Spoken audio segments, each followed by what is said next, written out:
le autorizabas que estableciera comunicación con agencias internacionales, en particular con el FBI, la CIA y la DEA. 10, ¿estuviste enterado del operativo Rápido y Furioso?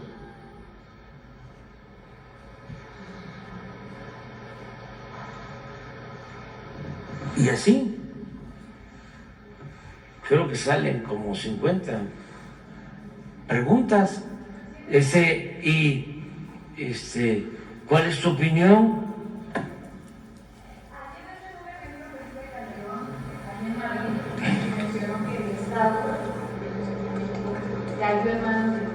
Sí. Entonces está como Krause, que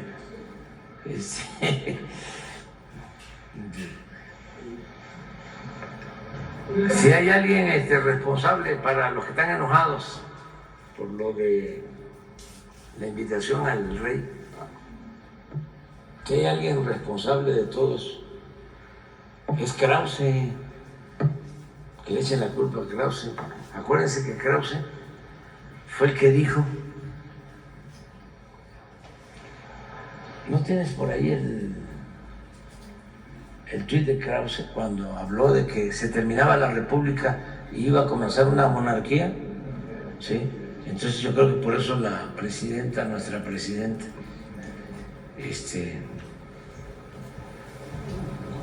querida y respetada, ha de haber dicho, no, si viene el rey, pues se va a confirmar de que sí vamos a entrar a una monarquía.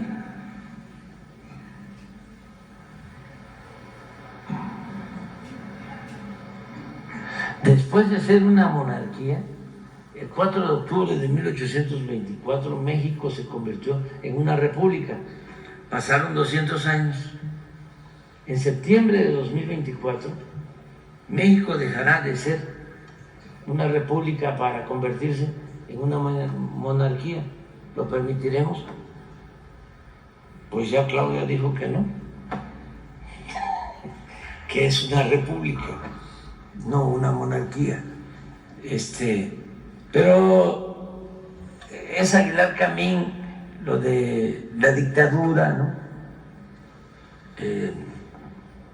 Pues ellos actúan con absoluta libertad.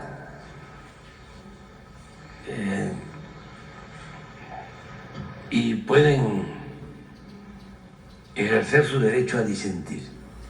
Esta no es una dictadura. Y lo otro es eso, de que es un narcogobierno el nuestro y que AMLO presidente o narcopresidente. Yo lamento la situación de Calderón en lo personal y también porque aún haya sido como haya sido, representó al gobierno de México, al país. Entonces es de pena ajena, pero no solo es Calderón, es Krause, es Aguilar Camín y otros, ¿no? Se están viviendo momentos muy importantes. Hacía falta esta sacudida. Era muchísima la simulación. Esto venía de tiempo atrás. El padre de la simulación política, sin duda, fue Porfirio Díaz, que decía una cosa y hacía otra. La Constitución se respetaba en la forma, nunca dejó de cumplir con el protocolo constitucional, pero se violaba en el fondo, todo era pura formalidad. Entonces, se acabó la simulación, ya no se puede fingir. Y por eso son tiempos interesantes, ¿no? Buenos días, presidente Vicente Serrano, conductor de Sin Censura TV. Como la canción, el final se acerca ya. Muchas gracias, presidente, por esta oportunidad. Y si usted menciona a Krause, menciona a Vargas Llosa, en tiempos en que Margarita Zavala, la diputada federal del PAN y ex primera dama, niega la colonia en la Cámara de Diputados, en momentos en que escritores como Pérez Reverte lo insultan a usted y a la presidenta electa, comunicadores como Alberto Peláez defienden a su rey, si me permite humildemente decir todo el apoyo para lo que valga desde esta trinchera, escuchando y leyendo a miles, si no es que millones de mexicanos en redes sociales, presidente, con mucho respeto, con mucha humildad y entendiendo las consecuencias que puede esto traer, toda la lealtad como mexicano, para usted como presidente en este diferendo y para la doctora Claudia Sheinbaum. Dicho lo anterior, presidente, creo que merece una reflexión más extensa lo dicho por el descarado de Felipe Calderón en este evento de la Fundación FAES, si recuerdo bien las siglas, porque habla de que el crimen organizado tiene controlado más del 50% del territorio y que básicamente usted no manda, ni que mandará la doctora Claudia Sheinbaum, porque el Estado mexicano no tiene control de zonas. Y digo descarado y creo que no exagero, presidente, cuando estamos a días de ir a cubrir, y por cierto, para Raimundo Rivapalacio no somos los enviados de Palacio Nacional, como en algún momento nos criticó en sus columnas, la audiencia de sentencia de Genaro García Luna. ¿Con qué cara y cuál será la intención que usted ve de desestabilización, si acaso, desde la Unión Europea, de personajes como Felipe Calderón, que intentan dejar esta idea al mundo de que en México no manda el Estado, manda el narco? Presidente, si le puedo pedir una reflexión más extensa de lo que exponía nuestra colega Celsin Juárez. Es que es muy sencillo de responder. La mayoría de los mexicanos está muy consciente de que en el país se está llevando a cabo una transformación y que por primera vez se está aplicando una auténtica democracia y que es un gobierno, el actual, que representa al pueblo y que no permite la corrupción ni la impunidad, y que es un gobierno independiente, no títere de los grupos de poder económico y mucho menos de la delincuencia organizada, como sucedió en el tiempo de Felipe Calderón, que sí se vivió. Bueno, y lo de García Luna es una muestra fehaciente. Se vivió en un narcogobierno,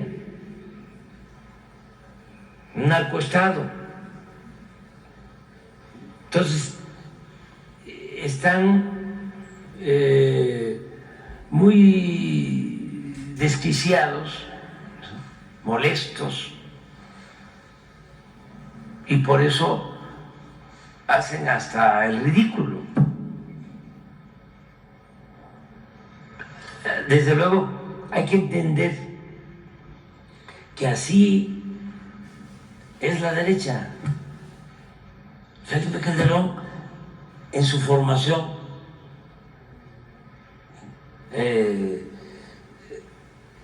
es seguidor de Iturbide, sí, es antijuarista, es porfirista, anticardenista,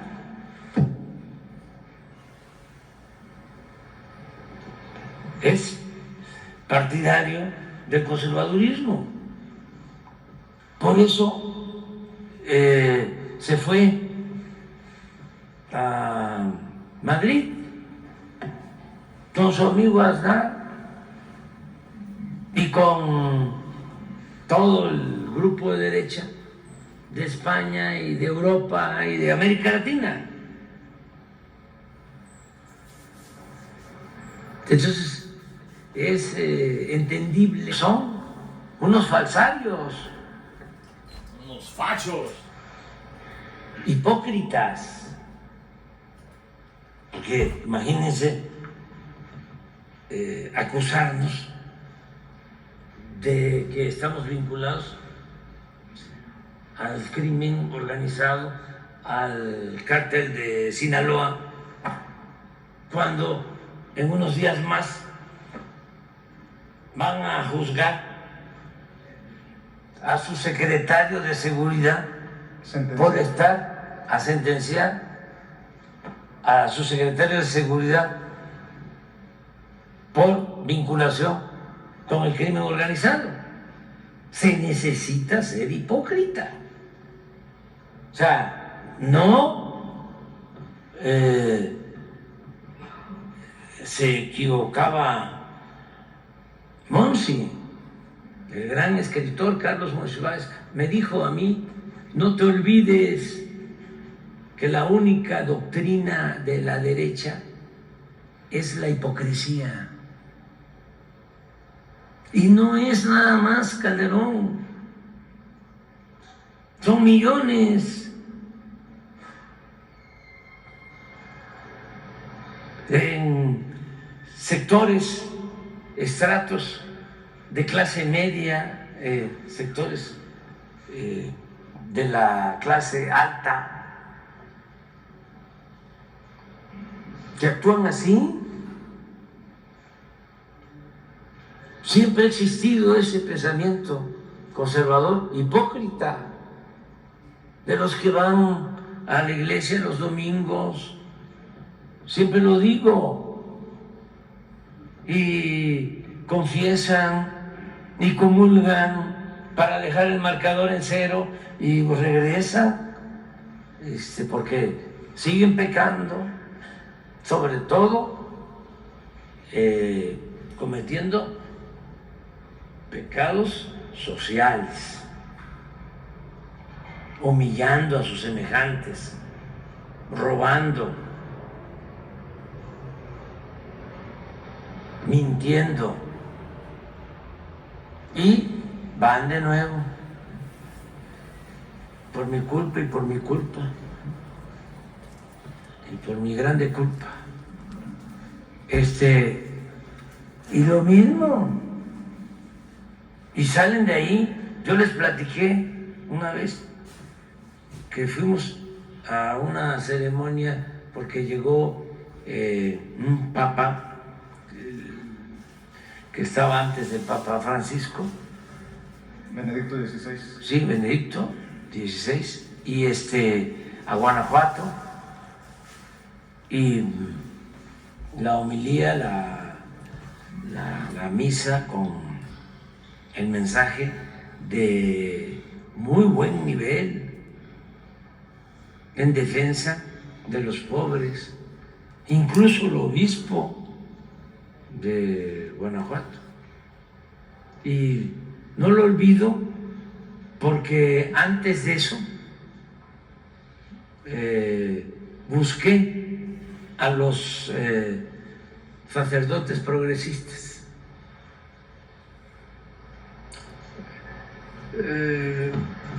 Tenía yo la preocupación de que venía Benedicto a lanzarse en contra de nosotros, y previendo eso, quería yo que la iglesia vinculada a los pobres en México expresara de que estábamos nosotros actuando de manera consecuente, defendiendo a los pobres. Pues no quisieron los progres de la Iglesia y de las organizaciones sociales vinculadas a las organizaciones de derechos humanos y demás. Y la sorpresa fue que la Iglesia que considerábamos más conservadora fue más consecuente en sus intervenciones, pero muy consecuente con nuestras posturas, porque en lo que antes fue la teología de la liberación, con el paso del tiempo se ha vuelto un movimiento conservador,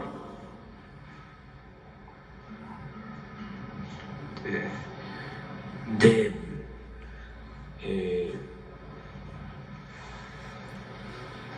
propósitos políticos muy vinculados a la derecha, al PAN, hasta el zapatismo.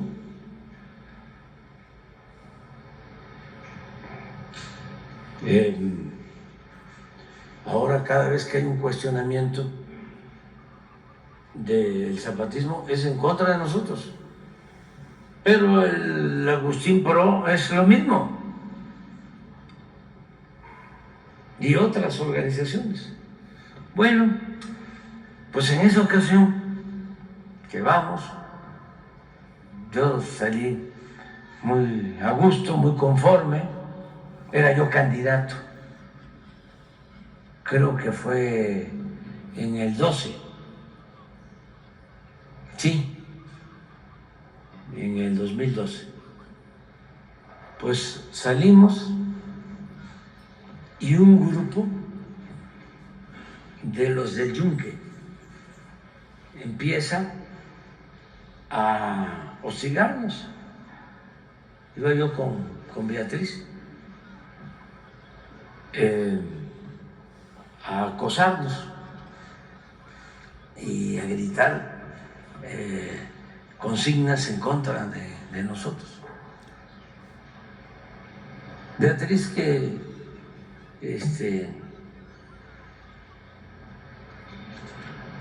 pues es religiosa,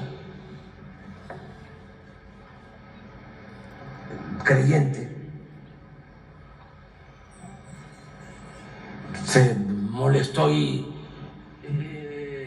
la he tenido que estar tranquilizando. Y me acuerdo de un argumento: venimos de la misa, estamos saliendo de la misa, ¿cómo ustedes están actuando con odio?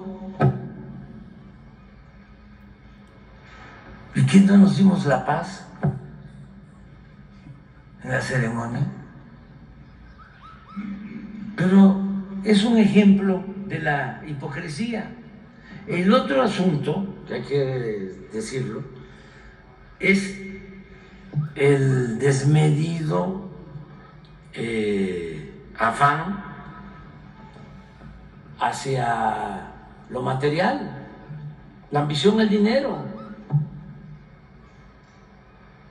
Para ellos su Dios es el dinero.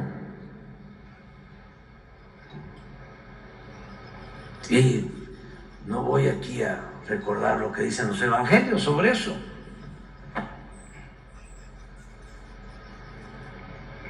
Porque no tiene caso. Pero lo decía Hidalgo cuando lo estaban procesando. A los oligarcas lo único que les importa es el dinero. El Dios de ustedes, les decía, es el dinero. Esa es la segunda característica. Y la tercera es el autoritarismo. Son fachos, se descomponen. Y aprovecho para mandar un mensaje a todos, primero a los que simpatizan con el movimiento: no caigan en ninguna provocación, no se vayan a meter a discutir sobre temas políticos con personas que pertenecen al movimiento conservador, porque les pueden agredir, les pueden agredir. Entonces hay que evadir el acoso, no caer en ninguna provocación, porque cuando no tienen argumentos ya es la agresión directa y el uso de la fuerza. Yo agradezco mucho que no se ha llegado a eso, muy pocos casos. Ya estamos terminando el gobierno y tengo que agradecer que no ha pasado de insultos, de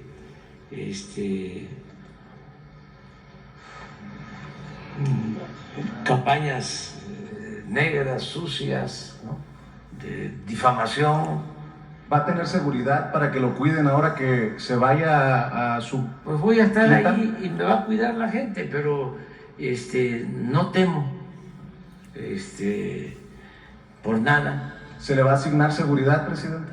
No sé todavía no lo he resuelto eso. Pero la gente me va a cuidar. Nada más que les vuelvo a pedir a todos que ya no me busquen allá. Recuerdo que el martes traigo la banda, me voy a quedar aquí unos días para aclimatarme,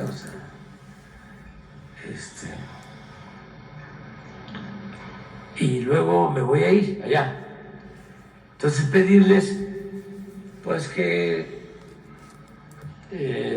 me ayudan. Si no me visitan, porque si van, lo van a usar de pretexto mis adversarios disfrazados de periodista para ir a espiarme. Entonces quiero tener tranquilidad para poder dedicarme a escribir. Ahora, si no me hacen caso, pues ya voy a empezar a sospechar, voy a decir, estos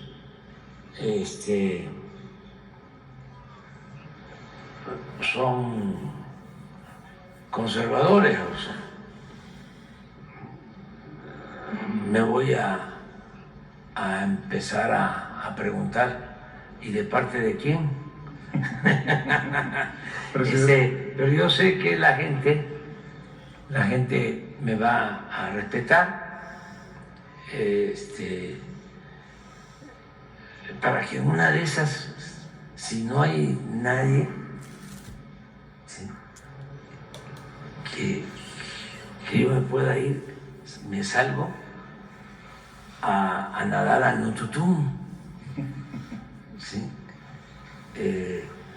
O a Misoljá, las cascadas.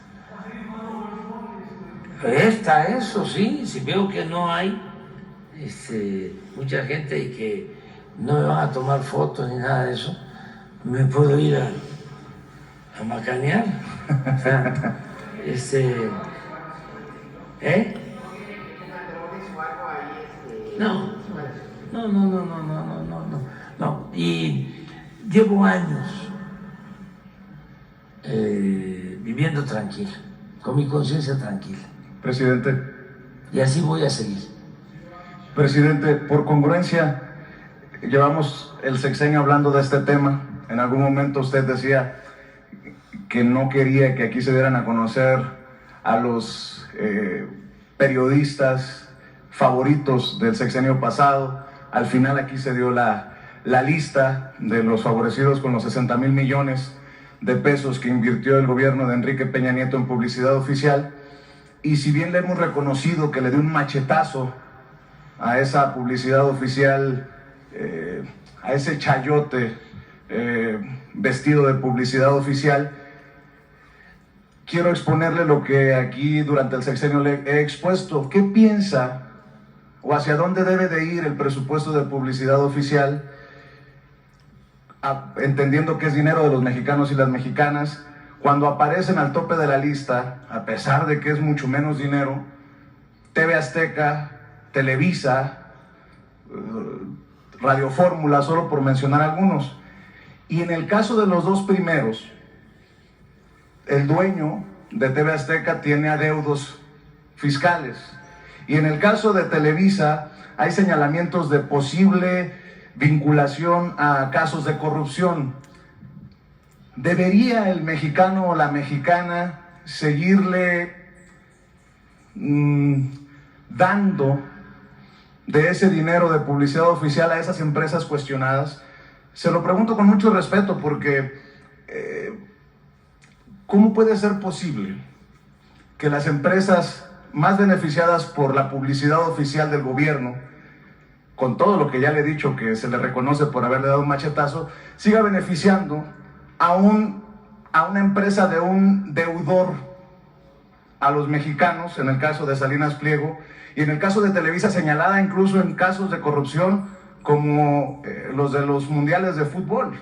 El caso de Televisa que fue descubierto por la gobernadora de Campeche en el martes del Jaguar, cuando se exhibió una comunicación de Alito Moreno y los presuntos negocios con directores de Televisa. ¿Cómo entenderlo, presidente? Porque usted ya se va y esto sigue, pero ¿cómo debe de seguir? ¿Por qué ruta se debe de seguir en esto de la publicidad oficial, presidente? Pues es un tema que debe de debatirse más. Nosotros tomamos una decisión de reducir considerablemente el dinero destinado a la publicidad, y eso se logró. Yo creo que nosotros ejercimos como cuando mucho un 10% de lo que se ejerció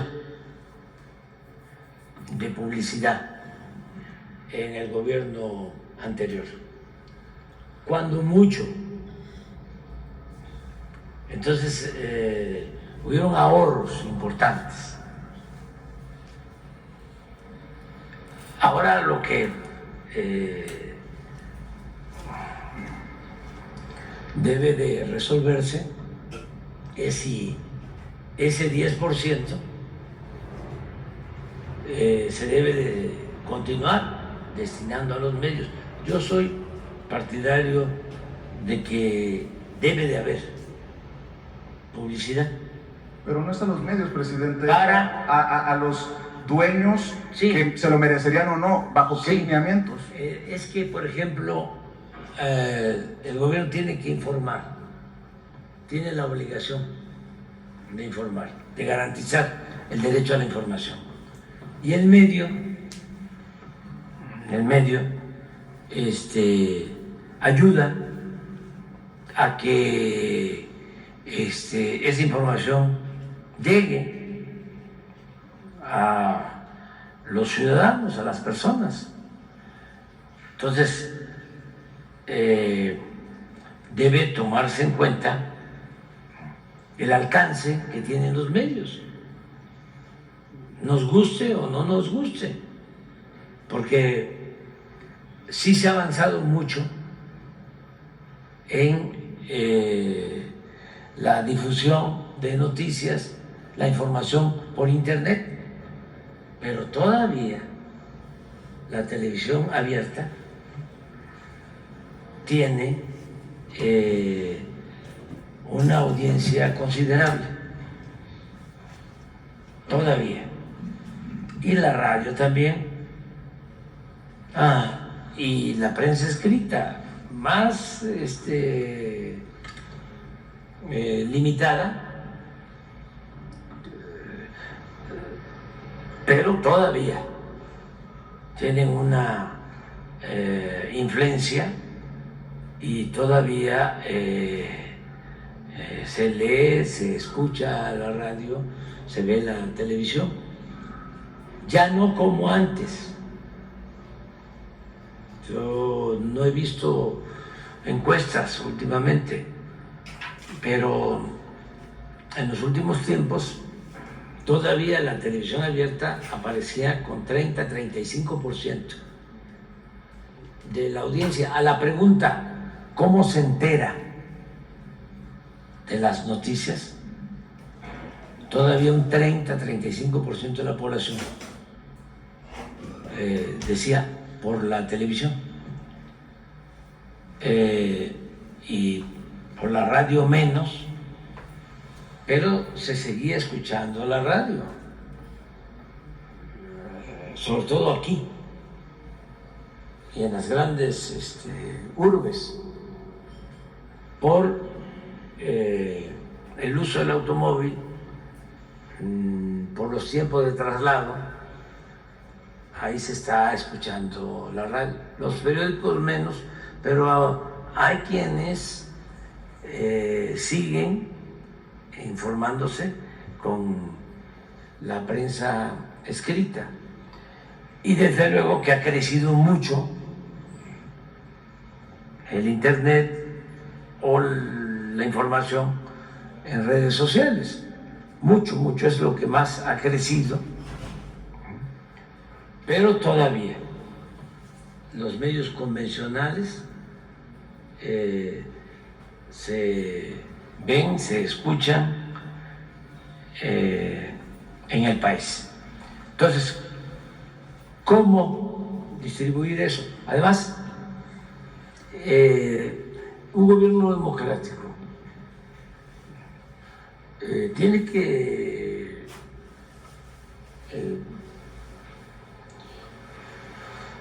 respetar a todos, ¿sí? Y no censurar a nadie, no excluir a nadie. Fíjense cosas que no se dicen y que conste de que